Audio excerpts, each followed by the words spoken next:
नमस्ते दोस्तों, मेरे चैनल में आप लोग का स्वागत है। आज मैं बहुत सुंदर एक भोले बाबा का होली लेकर आई हूँ। आप लोग को पसंद आएगी। अगर पसंद आए तो लाइक शेयर और सब्सक्राइब करें। होली खेलब सखी, होली खेलब सखी, आपन बर बौरा हवा से।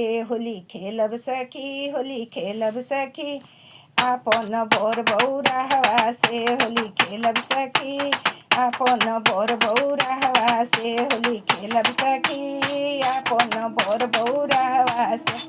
भले उनकर अखियाँ होइए हो लाल, भले उनकर अखियाँ होइए हो लाल, डरब न हमहु फेंकब गुलाल। रंग खेलब सखी, आपन बर बौरा हवा से। होली खेलब सखी, आपन बर बौरा हवा से।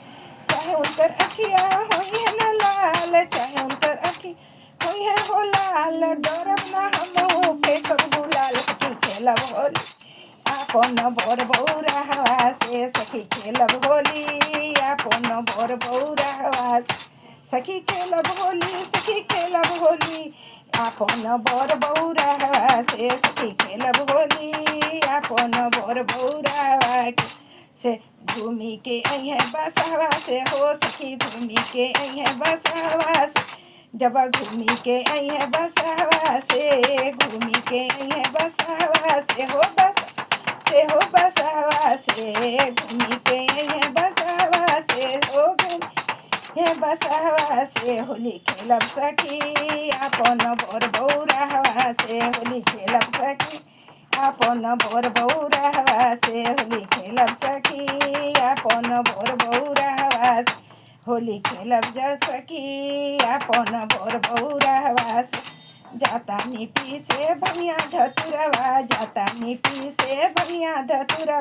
भंगिया धतुरवा हो भंगिया धतुरवा, भंगिया धतुरवा हो भंगिया धतुर, भंगिया धतुरवा हो भंगिया धतुरवा।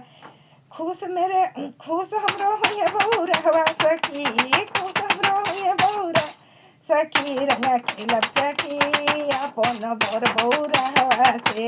रंग खेलब सखी, आपन बर बौरा हवा से।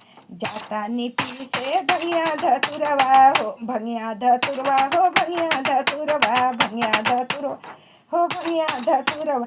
खुश होइए मेरे बौरहवा सखी, खुश होइए मेरे बौरहवा सखी। रंग खेलब सखी, आपन बर बौरा हवा से। होली खेलब सखी, आपन बर बौरा हवा से। होली खेलब सखी, अरे खेलब सखी, आपन बर बौरा हवा से।